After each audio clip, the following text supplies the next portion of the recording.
This week's podcast is all about time management and energy management. And the reason for that is that when you go from an employed role to a self employed role as a mortgage broker, or you could be self employed part of a team and then in an office somewhere, but then you've gone out on your own and you're now a sole trader in your own office or in a bedroom at home, it can be quite a lonely place. And I think is how you structure your day, how you manage your time, how you manage your energy is key to being a successful mortgage broker. And I understand that a lot of people do struggle with that because they've got nothing to compare against. They've been told what to do before. It's about those habits. And really, what I wanted to do is talk a lot more about that and look at breaking those habits to get forming the right habits that work for you and around your values. So got a lady onto the podcast, a lady called Alice Dartnell, who is a time management and energy management coach. She's clearly very qualified when you look at her history. She runs her own business, she runs workshops, she's got a book out. There's a lot of things that I wanted to talk to Alice about, which are all around sort of time management, energy management, and structure, routines, habits, mindsets, and all those sorts of things. So yeah, let's just get Alice onto the podcast. You're listening to the Mortgage Broker Broadcast with me, Craig Skelton, the podcast which helps mortgage brokers at all stages of their mortgage broking career. Alice, welcome onto the podcast. How are you? Yeah, I'm really, really good. Thank you. Thank you so much for having me. I'm really excited to be here today. So yeah. No, thank you for agreeing to come onto the podcast. I think I am so excited about sort of getting to know you a bit more, understanding more about what you do. I know we had a bit of a chat before we hit record to look at the relevance with regards to, because obviously it's a mortgage broker podcast. It is mortgage brokers that do listen to this podcast generally. And I think the thing what I wanted to do is, and what we talked about was a lot of the people that listen to the podcast, the brokers are self-employed, working from home or working as sole traders on their own, don't really struggle with structure, struggle with mindset, struggle with time management, energy, and all those things. So when we sort of started communicating on LinkedIn or whatever platform it was, and I saw what you did, I thought, wow, like Alice is like a perfect person to go on the podcast, because it's quite funny that the most listened to podcasts are people not within the industry. So I've had a couple of people on talking about mindset and things like that, and that was the most listened to podcast, and that was done about 18 months ago, 2 years ago, kind of thing. So I think people are genuinely interested in looking at somebody outside the boring financial services world and just getting sort of your take on. So I'm just waffling now because I'm excited about sort of just getting to talk a little bit more. I didn't pronounce your surnames. I didn't give you surnames, so I'm going to give you a surname just because I'm going to pronounce it correctly, I think, and that's the sort of thing. So I'll have Alice Dartnell. Yeah, that would do. Fine. That will do. How would you pronounce it then, Alice? Because you're going to sort of. Oh, well, yeah, this is a long-standing joke that I have with me and my friends, that I don't pronounce my own name correctly. So I would pronounce it in my southern accent, probably a bit too common southern accent, Alice Dartnell. But when I do like guest speaking and people introduce me, they often say Alice Dartnell and make it sound a lot nicer, and that's probably the right way to pronounce it. But yeah. And also, ironically, my middle name is Japanese because I'm half Japanese. So my middle name in English is spelt Sakura, which means cherry blossom. But Japanese pronounce their R's as L's. So actually, the real pronunciation is Sakura. So I guess my real name is Alice Sakura Dartnell, but I say Alice Sakura Dartnell. Whatever works for you. And thanks for that explanation, because that's pretty cool. That is a pretty cool middle name, I think. It's quite unique, I'm guessing, it is very unique. So excellent. Yeah, so I can't imagine there's many other Alice Sakura Dartnells out there. No, I think if you got your full name on all your platforms and your social media and things like that we're going to talk about, I think people wouldn't struggle to find you. People wouldn't. I don't think we'll struggle to find you anyway with Alice Dartnell, because I don't think there's many of those out there. But I think with your middle name as well, which I'm not even going to try and pronounce, because we had a bit of a conversation before, because hopefully still got my people know that I'm from Sheffield and Sheffield born and bred, and sometimes the accent comes out, sometimes it doesn't. People sort of try and but hopefully there's things that I say that, given your background, because you spent quite a lot of time in Sheffield at Sheffield Uni, so hopefully the accent won't be too difficult for you to sort of pick up into the certain things, because that's what happens when because the podcast is so relaxed, informal, and I sort of then you just slip into sort of I ain't got a posh accent anyway, so that I don't lose the posh accent. I don't slip out of it. It's not something that I just then slip out of, but it's just then you tend to relax, and then obviously more of your normal dialect comes in, the more relaxed and informal you get. So yeah, hopefully we can understand, and hopefully you understand. So excellent. So we've done enough of waffling. Let's just thank you so much, like I said, for agreeing to come on the podcast. Do you want to just introduce yourself and just explain title, what you do? Just give us a sort of a little bit of an overview and how you got to where you are now, kind of thing. Yeah, absolutely. Well, thanks again so much for having me. I'm really, really passionate about what I do. So I always love coming onto podcasts and things like that and talking about it. So my technical title, I suppose, is time management and energy management coach. So as a life coach, I specialize predominantly in time management and what I also call energy management. So I generally work with busy business owners who probably don't have enough time in the day, wish there was more hours, or they wish they had a bit more energy as well to kind of achieve what it is that they want to achieve. And the reason why I got into what I do is because I have always been obsessed with time management. Now, I know that sounds really geeky, but when I was younger, probably in my mid-20s, I kind of went on this self-development journey, and unfortunately it was on the back of a decade of a real struggle with my mental health, depression. I had a really bad eating disorder, so this was a decade from teens to mid-20s that I really, really struggled in life. So when I started my recovery journey, I was so, oh my god, I am never wasting another minute of the day. I just felt like I'd wasted this decade, so I was determined to maximize every minute. That was my sole goal, my mission in life. And so I became geekily passionate about time management. So I was always looking for those productivity hacks. How can I multitask? How can I do more? And I think probably on the surface, I looked like I was the queen of time management. My productivity, what I could achieve. I was that person that was at work managing multiple workloads, multiple teams, never late. In fact, probably early because I've got a bit of a military training background as well. So they always if you're on time, you're 5 minutes late. So I got that drilled into me. So on the surface, I was just nailing the time management. And then suddenly in 2019, boom, I burnt out. I couldn't work out why. And I was like, burnout happens to people that are disorganized and haven't got their selves together, whereas for me, I'm I'm doing everything by the book, but what I wasn't doing was looking after my energy. So I was running around from meeting to meeting, from appointment to appointment with no downtime. I struggled actually to relax, switch off. Productivity for me was all about do output. And I felt guilty if I wanted to watch telly. And I was no, I have to be doing something whilst watching telly. Oh, let's get the ironing out and do some exercise at the same time. And it was just very constant, manic. In that, that fight or flight, I was always in that sympathetic nervous system, adrenaline, cortisol. And then there's only so much you can do. And also combine that with the classic, I'll just get up a little bit earlier so I can squeeze a bit more in. Oh, I'll just finish a little bit later. And then before I knew it, I was probably only surviving on 5 hours of sleep. Combine that with hectic social life and, all that kind of thing. And then just there's only so much you can take before you bankrupt yourself. So when that happened to me, I started the business so this was 2019.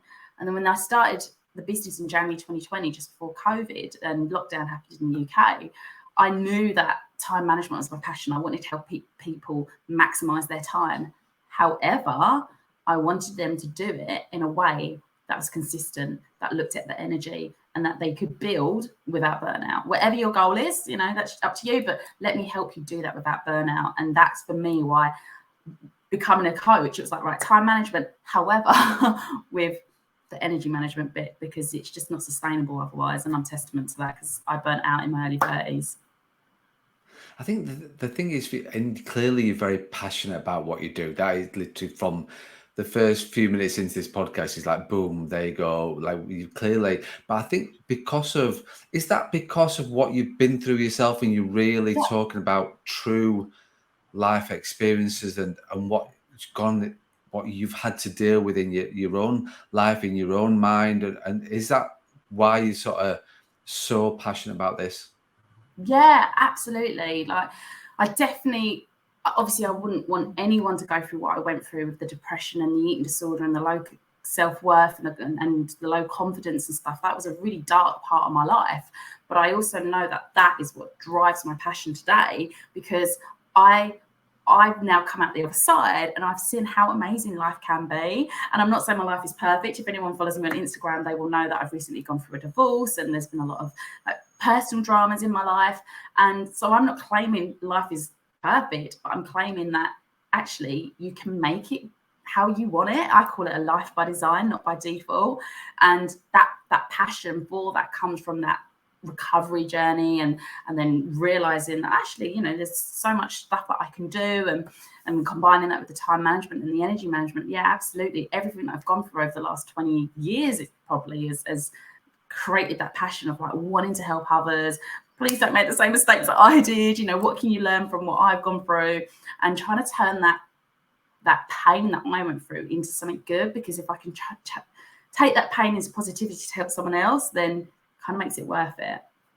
No, definitely. I totally agree. I think when I was when you agreed to be on the podcast and I start to look at a little bit more detail in terms of the research of you and what you've done, and you are clearly, what I love about it is which it is heart on sleeve. You give that total honesty, total transparency, and that helps sort of build trust with people who are looking at your social media, that everything's sort of like not that perfect on there kind of thing. It is very much like you are very open and honest about it.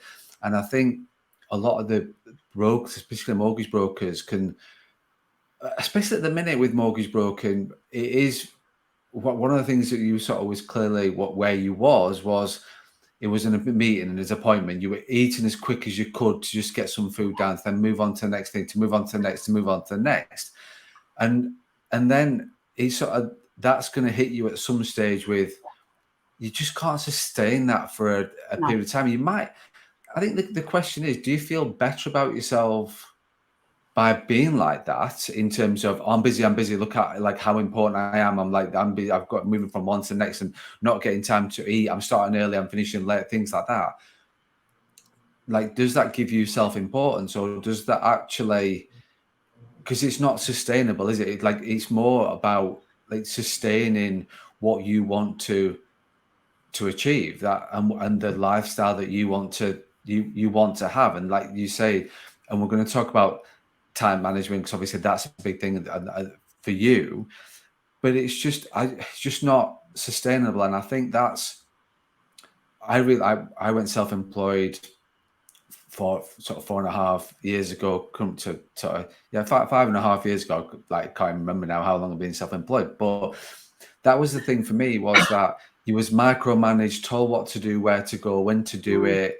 You would literally just being busy, constantly moving to one to the next. And it wasn't until you take a step back, self-employment for me was a realization, actually, that I could be effective with my time, far better time management, which will come out but in terms of, I could work around my routine and my structure that then worked for me. And my head was then in such a better place being self-employed. Don't get me wrong, self-employed, you still got to think, how I'm going to pay the bills, how I'm going to pay a mortgage, how I'm going to in fact, the financial side of things. But it certainly gives you the freedom to think for yourself and create your own habits and create the right habits that work for you.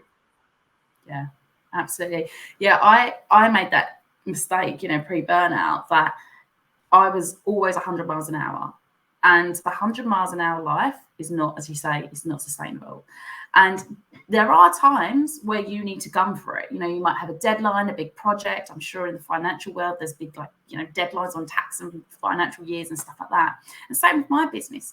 August and December, quite quiet. People are offline, not so much on social media. It's, typically a holiday season. So they're quieter times for me. and then I'll maybe have to gun it a little bit more, September, October or something. So it isn't about every day being the same. But the problem with the 100 miles an hour life is that you are doing so much damage to not just your time, but your mindset and your health. And because you're always in what is called the sympathetic nervous system state, that you either rest and digest or that fight and flight. If you're constantly in fight or flight, you're constantly producing that adrenaline, that cortisol, and that's fine for little short bursts. But if you're in that state constantly, then it starts impacting things like your weight. It's not great for your hormone balance, your sleep, all these things that will impact. So it's not good for you physically, but also it's not good for you mentally, because it often gets combined with perfectionism, and it often gets combined with an all nothing mindset. And that was me. So I couldn't switch off, because it was like I had to be going boom, boom, boom all the time. So it's like, okay, well, what can I cram into my 24 hours? Okay, right. So I'm going to work my 9 to 5, but at my lunch break, I'm going to do my Japanese homework. And then it's like, right, after work, finish at 5, boom, run straight across London, which is a nightmare anyway, go across London, make sure I'm at my board meeting for 6 o'clock, so I'm doing charity work. And it was just very tick boxy. And actually, when I question it now, was I actually producing good outputs, or was I just focused solely on the boom, boom, boom, the input, the kind of the hours in? And actually, time management for me isn't about the hours in, it's about the quality out, because you could spend 8 hours at work and, you're not really producing anything productive. And actually, 8 hours of work is not 8 hours of quality output results working towards your goal. And I'm sure you'll find, people being self-employed, I don't necessarily work on 9 to 5 anymore, but I am so much more productive now than I have ever been, because I am not 100 miles an hour all the time. So my health is better mentally and physically, my mindset's better. And also I'm focusing on doing the right things, not just a tick list of stuff I've got to do. It's like I'm actually doing the things that are going to take my business forward, and the needle movers, or the things that I enjoy doing. And I think that's, you were saying about, does that make people feel good about themselves? People that are constantly on the go all the time, you're going 100 miles an hour, you're busy. Yeah, I think it does. I think society's given busy a badge of honor. And the problem with that is busy does not mean you're actually doing anything worthwhile. It just means you're busy and running yourself into burnout. So for me, I'm very much focused and help my clients. Well, we've all got 24 hours a day. Unfortunately, I can't give you more, but it's about aligning what you're doing to your values. And actually, I was probably doing a lot of stuff that was just people pleasing and not really aligned to my values or what I wanted to do. Right. And so it's a double-edged sword, because busy gives you that sense of, oh, I'm so busy, look at me. Gives you that self-worth, that self-importance. But actually, on the flip side, most of it's probably not aligned to your goals. So it's probably damaging your mindset. And then flopping into bed at night when you're absolutely exhausted, that's not going to fill you up with happiness and joy anyway. So that's probably no good anyway. So I think we think being busy gives us a sense of self-worth and purpose, but in reality, I don't think it does. No, definitely not. And was there sort of like a one clear defining moment for you that was that sort of, people like sort of say about the light bulb moment, like, was there something when you thought, actually something has to change? Was there that one, wow, like something has to be done here about this? I don't think for me there was one light bulb moment. I think looking back, hindsight's a beautiful thing, isn't it? Like, looking back, I'm like, there were so many warning signs. I just didn't know them, or I just didn't see them, or I just didn't act on them. But looking back, there were so many signs that I was heading for burnout. And I remember just one day waking up. It was about, I think it was June-ish, 2019. And it was 6 a.m. I came downstairs and I said to my now ex-husband, but my husband at the time, I came downstairs and I just had this overwhelming feeling that I just said to him, I was like, something bad is going to happen. And he was like, what? And I was like, I just got this overwhelming feeling that something bad is going to happen. And I don't know why. I was like, something bad's going to happen. Like, I'm going to be in a car crash, because I kept falling asleep at the wheel. That's how bad it was. I was like, I feel like something bad's going to happen. Like, I'm going to have a car crash. Or because my temperament and my emotions were so just hot and cold because I just obviously I'm burning myself out. I couldn't regulate my emotions and my mindset. So I was quite fiery. You know, 1 minute I'd be okay, the next minute the smallest thing would make me go. And I just said to my husband at the time, I was like, something bad's going to happen. And why am I going to crash the car or I'm going to end up stabbing you? And he was like, okay, right, something's not right here. And I didn't know what was wrong with me. And I just felt like somebody had body snatched me. I felt like somebody had taken Alice away. And I was like, what is going on? And then I just suddenly had this realization that I'm not me. I think I'm burnt out. And then I Googled, which I know you shouldn't do, but I didn't know about burnout because burnout doesn't happen to organized people. And then I looked and was like, oh shit, this is burnout. This is serious. And so I don't think it was one thing that made me realize it. I just think I was stupid and ignored all the signs. I think, like you say, it is, hindsight is a beautiful thing. It is very much so. And I think there's a few things you've said in there about things that you were doing that weren't aligned with your values. And I think when things aren't aligned with your values and who you truly are, it's easy enough to say when you are doing something that is aligned with your values. Absolutely. Then people will be listening, think, well, like, I'm micromanaged, I'm told what to do, when to do it, and things like that, and maybe not aligned with that. But that for me was, again, I actually the question, because I'm interested to get people's viewing, because there wasn't that light bulb moment for me kind of thing with regards to going from employed to self-employed, running my own firm, to then not so much burnout in terms of how he described, but I just knew that my life had to change and this was like a few years into being self-employed, because it's sort of, well, I'm starting a firm up. I've got these like 3 of us in this firm, and then you take on that responsibility, thinking, well, I've got to make this work because there's other people in here that and like you build that the shoulders get wider with the responsibility. But so then it's like you're taking on everybody else's without them knowing it, and without they're not doing anything. It's just you take that physical responsibility on board. And then it got to a point thinking like something it was the things you talk about, like in terms of I wasn't sleeping right. I was laid awake at night, I think, worrying about the firm. And everybody who's got their own firm, and a lot of people will talk about the same thing of they will go through that times where they're laid awake at night. They never stop thinking about the firm. They never stop thinking about what they're doing. They never sort of switch off. And it was a gradual realization for me that actually something had to change. And I think, and why there's a lot of things that sort of you talk about, and I want to even talk about more about, is like morning routine and structure and habits and things like that then help to do that. But there wasn't, for me either, there wasn't that one. I just knew something needed to change. So I was working on my business and developing that and growing that. But then I was also working on myself and developing me in terms of who I was and how I worked. And I think like now, when I look back at the person that I was 5 years ago, when I set the firm up, it's just totally different in terms of stress levels and organization and pleasing. Don't get me wrong, I'm always pleased. That's just who I am. I do enjoy pleasing people from that point of view.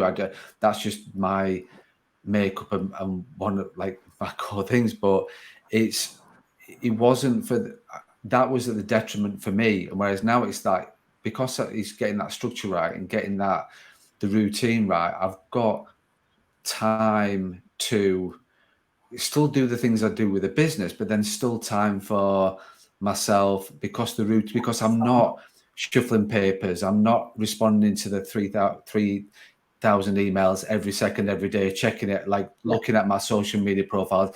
I'm not doing. I'm comfortable, and like my point with it is that I feel comfortable in terms of what I'm doing now, because I'm still servicing the business and growing the business, but then I'm growing myself as well, and I just feel so much better about who I am now than what I did 5 years ago, 4 years ago, 3 years ago, kind of thing. So it was quite interesting. There was a reason why I asked that question about the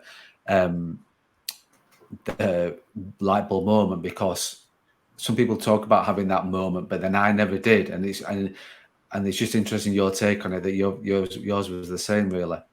Yeah. And that's why, going back to like the passion thing and using my past pain for positive, sharing, is I did not see the signs because I just didn't. Whether I saw them and ignored them, I don't know. But now I've gone through that experience. That's why I'm so passionate about sharing it. And at the moment, I'm running a course on energy management. So I'm taking my time management and drilling down really into that one specific thing. And the ladies on the program are all kind of like, oh, I'm worried about burnout. And so I'm so pleased that they have joined this program so that they can build and create the life they want without the burnout, because now I can teach them, this is what I went through, this is how I've managed it, this is how I recovered, blah blah blah blah. And it's like, oh god, that for me is, I'm using that pain that I went through for something good, because I did not know the signs. And I'm just so proud and pleased that the ladies in the program are like recognizing, I need some help before it's too late, and prevention is better than cure. Yeah. So yeah, it's about using that learning, because I don't know if there is a one light bulb moment necessarily, because the certainly wasn't for me. No, the thing is, like you say, it's because you're in it, because you are so involved with what you're doing. It's not easy to just take a step back and go, let's just have a look at this for a moment. What is the chaos and disorder that's going on here?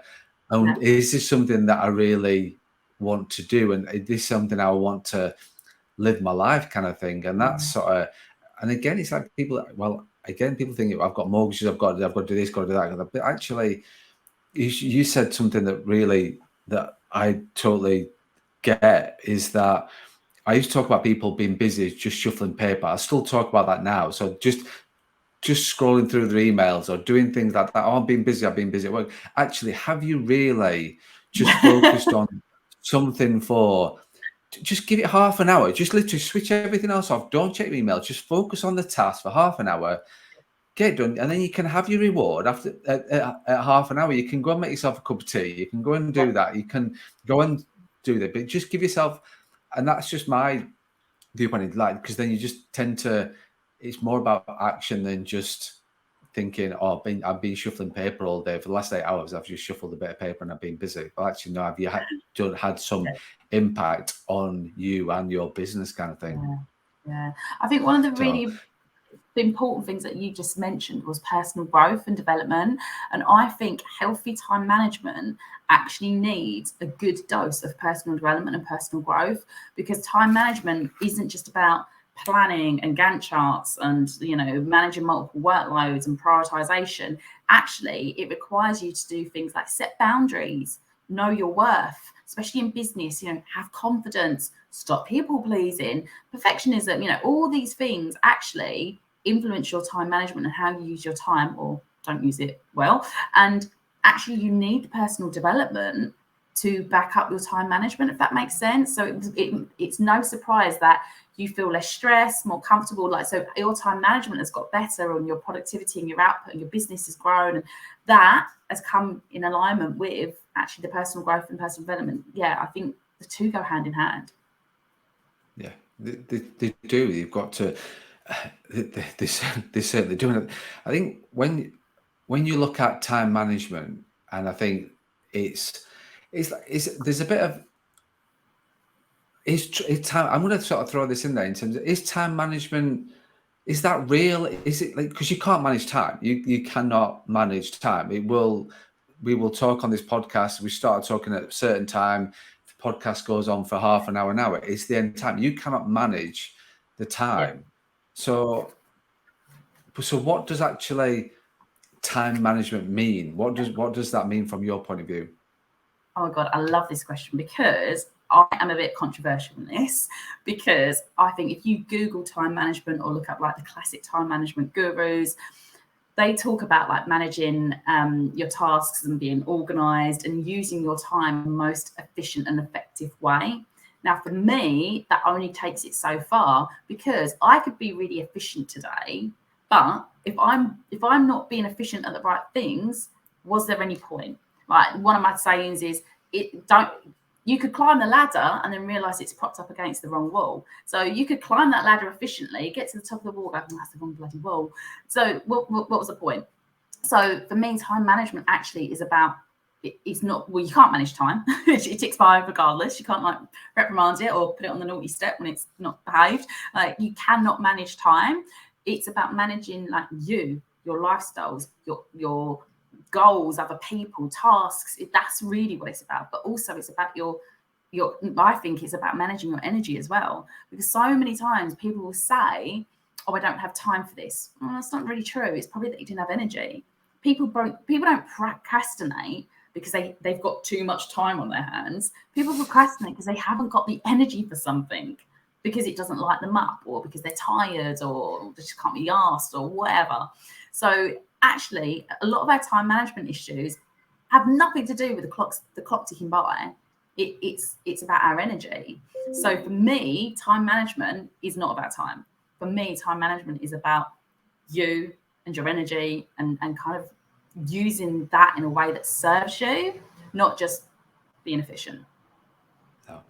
And do you sort of look at, and I'm absolutely, I love that the answer to that question, and that's why I asked it, because do you find that when you talk to people, and the people that you coach, the people that you work with, and the people that you listen to, is it about working the right time for them in terms of when they perform best? Is that Yeah. sort of something that you work into that, in terms of, I know that I'm this kind of person, so that I work well with this, or I go through this, and is that something that's sort of built into that, or something that you work on, Alice? Oh, but absolutely. Like, this is one of the difficulties around time management and energy management. Like, I would love to sit here and give people 10 top tips that's going to work for everyone. And it's not. You've got to make it adaptable and personalized to you, because there are so many factors at play, and time management misses that. Time management is about diarising, planning, time blocking, Pomodoro, but it also advocates things like you've got to do the most important thing first in the diary. So you pick things like David Allen, getting things done. I think it's Brian Tracy, Eat That Frog. He talks about like doing the worst frog in the morning, because that's when you're going to have your most motivation. If you're a morning person, yes. But if you're a night owl, then maybe not. Maybe use your mornings for a slower start. Maybe that's when you do the washing up and the admin, because your brain hasn't kicked into the gear yet. And at 2 o'clock when you come awake, maybe that's the time to work on that big project. So for me, I have to work with my clients, because they've got so conditioned, like we all have, into 9 to 5, got so conditioned into must do emails first thing, and then we have to do this, and then I've got to be constantly replying to people instantly, otherwise I have to say, oh, sorry for the slow response, and it's been like 2 hours. We get so conditioned into that. Actually, I have to break it back down to them and go, well, what works for you? And they don't know, because they've never thought about it. And this is so many factors. It could be things like personal preference. So things like, chatting to you today, this has got me buzzing. Like, I absolutely love stuff like this. So sitting chatting here with an hour with you, that will light me up. That's what I call an energy filler. If you sat me down for an hour, which is the same amount of time, and said, Alice, I want you to do your admin and accounts, finance is not the thing. So I'd be like, oh my God, what a drain. So that hour is not the same. It's an hour, 10, 60 minutes, but energetically, it's not the same for me. And sometimes we work so much the clock, we're not actually thinking about, is it a filler or a drainer? And then we put too many drainers in the day, and then no wonder we get into the end of the day feeling shattered, or on a Friday or whatever. So it's about making it work for you. And also things like chronotypes. We all probably have heard that we've got a biological clock. Well, we all have a different chronotype as well. And that's kind of like your own biological clock. So my chronotype might be slightly different to yours, for example. And if anyone's interested in this, I'd definitely recommend The Power of When, which is a fantastic book that kind of introduces you to different chronotypes, and there's 4. And it's about then working out what's best for you. Some people like a morning workout to energize them, but actually for other people, a mid-afternoon workout might be better, because they're going to get an afternoon slump and the exercise can put them up. So it's about knowing your own personal energy rhythms. It's about knowing what your energy drainers and fillers are, making it work for you, and not just kind of taking a one size fits no one approach. Like we kind of classically trying to shoehorn ourselves into 9 to 5. That might not work for us. So yeah, absolutely. When I work with my clients, I have to make sure that it works for them. I love that. I think that's one of the realizations, like I say, because we've had the habit of 9 to 5, the routine that we've had. And then it's okay. Like you either, when you go self-employed or you've not been told what to do, when to do it, you either continue with that routine or actually you break that routine. And the quicker you realize that there is a time that works for you, and there's certain things. It's like for me, I could never, like, I am a morning person. So 5 a.m. in the morning, I'm out, I'm like sat in my office from 6 o'clock every single day. Like even the winter, that it's dark, but I'm that's just my routine of how I am.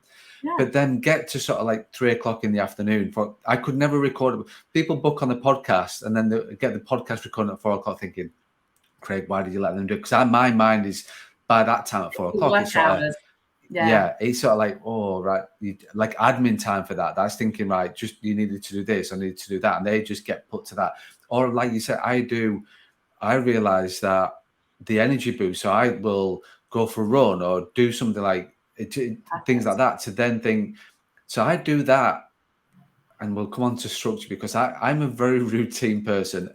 Certain things that happen every single day, and it's just, and so at certain times of day, but that works for me. It's only because I've been able to adapt and learn from that and learn what works for me in terms of times and stuff like that. So I will go now. The old person would the old me would say, you can't go for a run at 4 o'clock in the afternoon because that's still technically 9 till 5. So you should be sat in front of your machine, being a slave to your PC or your laptop or whatever, your phone. You can't do that. But actually, the realization is like, well, I know that I come back from going to the gym or doing that some form of exercise 4 till 5, and then I might then either choose to do something energetic, like something that will build me something that I want to do. So it might be learning, might be like doing something else that I want to do, or it might be thinking, well, I can go back to my front of the machine again and go back to my laptop and go through do whatever I need to between 6 and 7 or 5. So it's just creating that sort of structure that works for you. And actually, once you get to realize that, you feel better about, just lose those.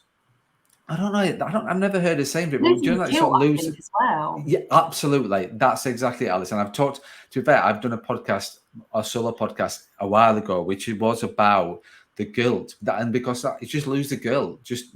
It's okay to do what you want to do when you want to, because if that works for you, that works for you. Because it's not a one shoe fits all. It's not a case of this is how you have to be kind of thing. So I know these advisors that I work with and brokers that I work with, that like they'll ring me at 7 o'clock at night. It's like, that's an early in the relationship, because like, why is it like 7 o'clock at night? There's like no chance I don't want to my brain needs this time to recharge and get prepared for tomorrow. So like generally like 6 till 7 for me is preparing for tomorrow. Do I know literally, am I organized? I've reviewed today, and am I structured for tomorrow, knowing exactly what I need to? Because I want to walk in the office at 6 o'clock and want to be straight on it. I know what I'm doing, not getting there in the 6 o'clock going, I'll check my emails now and I'll have a coffee and I'll just have a bit of a dwindle, and then so start scrolling through social media. Then all of a sudden it's 7 o'clock, and then you start to feel guilty because thinking, why did I get in early? Because I've just wasted that 60 minutes kind of thing. So I make sure that I review the day before and know what I'm doing as soon as I walk in, because then it literally is that there's your task, and it's sort of things you've got to do and things that I want. You're right. It's about the swallowing the frog. It's a case of like that I work best for me in the morning, so the tasks get done, but and the ones I know that I need energy to do. Yeah, and I think it's about also recognizing that, number one, as a business owner or self-employed, that you do have that flexibility outside of 9 to 5, and also knowing what is going to work for you in general on a day-to-day basis, like you're a morning person, but also what's going to work for you depending on the circumstance. So, for example, I got back from Seville quite late last night. So I live in Valencia. I went on a little 5-day trip to Seville. I got back quite late last night. So by the time I got back from the airport, etc., so I got to bed probably about 1 a.m. So I knew, because obviously I booked my flights, I knew that I was not going to get up at 7 a.m. today. I could have forced myself up, But I also know that would that produce the best Alice for today? And it was like, no. And I also know that if I can see the dirty washing pile sticking its ugly head at me whilst I'm trying to like record podcasts, and I've got clinic calls today, client calls, and my book club, and all this stuff where I have to like be focused. So it's like, no, actually, so the morning I'm going to make that time for me. I did a bit of exercise, I stocked up the fridge, did some washing, did some unpacking, and I haven't actually started my work day till 12 p.m. Now, like you said, old Alice would have been like, the guilt, it's 12 p.m. You're so lazy and all this kind of thing. That's so, and I'm like, well, actually, I'm working till 9 tonight because the time difference is with my book club.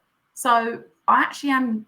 I've got a really busy day from 12 to 9. So I need that time in the morning to get my house clean, to get myself sorted and ready, get my energy up with a workout, all those kind of things. So we have to be really conscious, I think, of that as business owners. Do not necessarily try to shoehorn your life into a 9 to 5 if it doesn't work for you.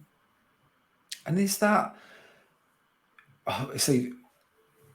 are you, in terms of you and your organization, and how organized you are and things like that, do you work on habits with your clients? Or we haven't even talked about your workshops, your book, or anything. We've not even gone on that. I knew for a fact, and it always happens, is that this is why we never have an agenda for the podcast, because it just tends to, we'll start talking about something and they just sort of goes in a different, like a totally different direction, thinking we've not even talked about like the firm, the workshops, books, like we've not even got into that yet. But it's sort of, so yeah, sorry, and again, I would like go off on a tangent. So habit forming, is that something that sort of like you, again, from your own point of view and from your client point of view?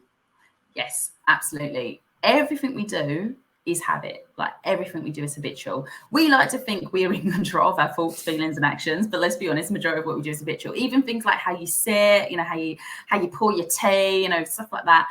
And the big kind of aha moment for me with habits, and also identity as well. So you've got to combine your habits. Bit of a disclaimer: you've got to combine your habits with a new identity, because you can't change your habits if you don't believe in them, and you only will believe in them if you've got the identity of it. So the big aha moment for me was I had an eating disorder for 10 years. Now, I am not a stupid girl. I know that was not good for my body. So I had every bit of logic, every bit of common sense in me being like, you've got to stop doing this to yourself. But I couldn't, because it was habit. And the problem with habit is the majority of what we do is habitual. And 95% of the thoughts that we think today are the same as yesterday. So our thinking patterns are habitual as well. And the problem with that is then we're creating these neural pathways in our brain because we're thinking the same shit every day. And we can change it. And we know from neuroscience and neuroplasticity that we can, but obviously it doesn't happen overnight.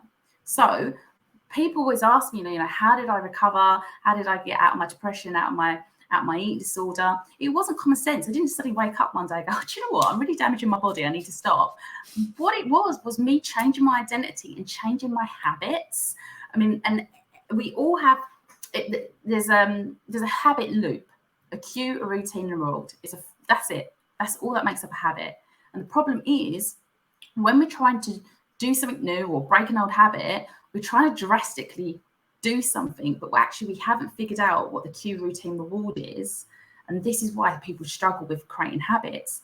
But habits are absolutely a foundation to creating the life you want, the lifestyle you want, using time in the way that you want, because the majority of what we do is habitual. So you've definitely got to get your habits in check. And yeah, for me, habits and time management, energy management, one big happy family. I love that sort of thought of the saying of the creating a new identity. I think that is, because that's key to, isn't it? You could, like, say, you're gonna wake up today and go, yeah, I'm gonna I'm gonna create this new habit, I'm gonna do that. But unless you realize that your identity needs to change and who you are needs to change for that, does that come first? Is that the acceptance of changing the identity before the habits, or is it that the habits that create the new identity? I think they do go hand in hand, but I do strongly believe that everything starts with mindset. And if you don't see yourself as something, it's going to be hard to create the habit. So when I started seeing myself as someone who was healthy and respected their body and looked after their well-being, then then the habits could follow. But it was really hard to implement the habits if I truly didn't believe that in the first place.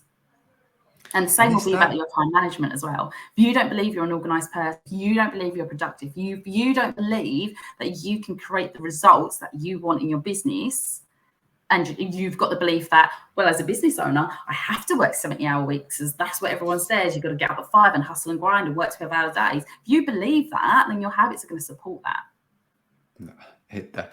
It's so true. And I think that is a real, it's when you start to look at that and strip away the layers that you have yourself and delve more into who you are and the habits that you've got, and be like I say, the way you make tea, the way you do this, the way you do that is always all habits that are formed. But it is acknowledging. I think you have to acknowledge that first of all, don't you? You have to that realization. Like for you, it's like for me thinking, well, I know what the thing for me was, I know how I felt when I didn't do the things that I wanted to do. So that was the spark for me, like the realization for me, thinking I got to the end of the day, reflecting on the day that I'd had, and thinking I'd not done what I need. Like something has to change. I have to form a new habit to change the way to see the results I want to. But that for me was just it was me. It was like it was looking back at me, going, well, you can't blame anybody for this and not happening.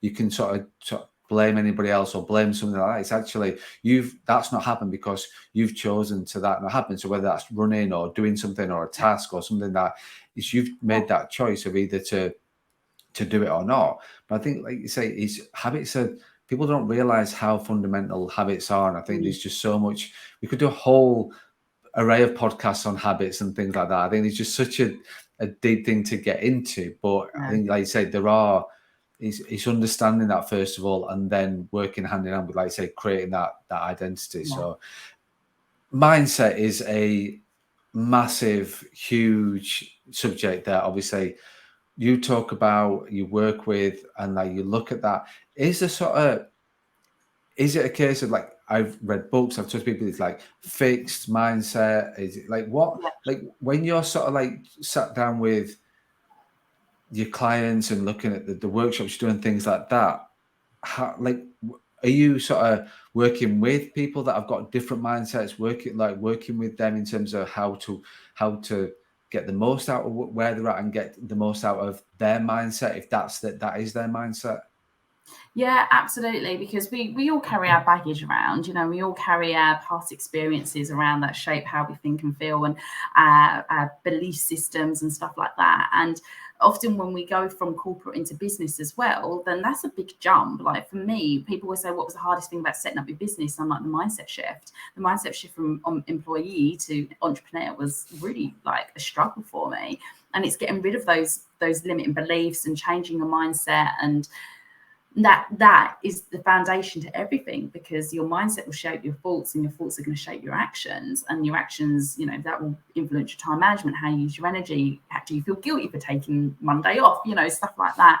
So yeah, I have to really work with my clients to work out what mindset it is they have, and what needs tweaking and changing. And then obviously going back to like habits, okay, well, we need to create some new habits, new ways of thinking, create those new neural pathways.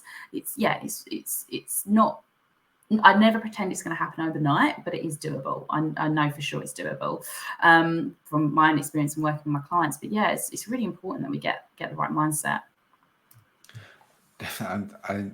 I appreciate your honesty with that, because I think there's some of the things that when I looked at what you do and some of the comments and the posts you've done on social media and things like that, and talking about how important sleep is, and not not looking at your phone, how like a morning routine and things like that. It is like breaking it all down and actually thinking about those habits where people have that habit as soon as they wake up in the morning, like literally their eyes aren't even open and they're reaching out for the phone and looking and that's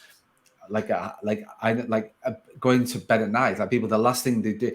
And it wasn't until I realized that, and I thought, because I do track I'm quite anal with those sorts of things. I do track my sleep. I've got my Garmin watch that tracks everything in terms of like all the different things that are going on. And that, like, even now, like I take it off of the podcast thinking I've got an orange band on my thing, but I do track it like that because I do. And it wasn't until that, and with the technology now, and this was the thing that I was going to sort of go on to, like working with sort of some of the technology that's available to then track all the things that I know. Like my watch told me this morning that you literally didn't get the best night's sleep last night, and I look at the structure before I went to bed, and I know the consequences of what I did have then affected my sleep, which then has affected my day and affect how I felt when I woke up, but not how I felt when I woke up, is how I'm going to feel probably about 2 o'clock this afternoon when I'm thinking, oh, that's like you get that like I said, that will be the coming down kind of time. So yeah, everything that you sort of, when you look at things like that and the habits of sleep patterns and what you do, the routine before you go to bed and the routine you do when you wake up, has massive influence in who you are and how you conduct and the way that your day is going to be structured the following day. And that it's not until I've looked into this more, and I'm keen to get your take on that because I've done a lot of reading around that, because I do get that now. Yeah, for me, having what I call wind down routine, so that you're bookending your day. So having that wind down routine of how you close your day off. I'm a big believer in preparing for the day and the night before as well. So making sure that I wake up in the morning and know what the day's got in store for me. That's really important, but also my morning ritual as well. So it doesn't have to take long. It could just be 10 minutes, but it's just getting yourself into that headspace, grounding you, setting you up for the day. That for me is absolutely critical. So I call it bookending your day. And a habit, like I really, really encourage people to do that, so that, again, you're maximizing your time, not because you're putting more hours in the day, but you're maximizing your energy, expanding your mindset, your motivation, your focus. This is how you get more out of time. For me, that's so important. If you roll out of bed and into your day, that for me is a big no-no. You need to create the mindset, the motivation, the energy that you want for the next 24 hours ahead. Alice, I've just literally, we could talk about this for hours and hours and hours, and I really could, because I've got a genuine passion about these sort of things. So I'm really, it's been great to talk to you and get your viewpoints on something. I feel as though we've not even scratched the surface to a certain thing with a lot of things. But it's such a huge topic. Time management, energy management is huge. Absolutely is. I think, but we've not talked about workshops, we've not talked about books, we've not talked about working with you, we've not even got to the detail about it, which is great. But at the same time, you're sort of thinking, I want to get more involved with that. I'm thinking about so obviously I'll tag in onto the podcast when it goes, like we'll tag in all the social media, your profile, your websites and things like that as well.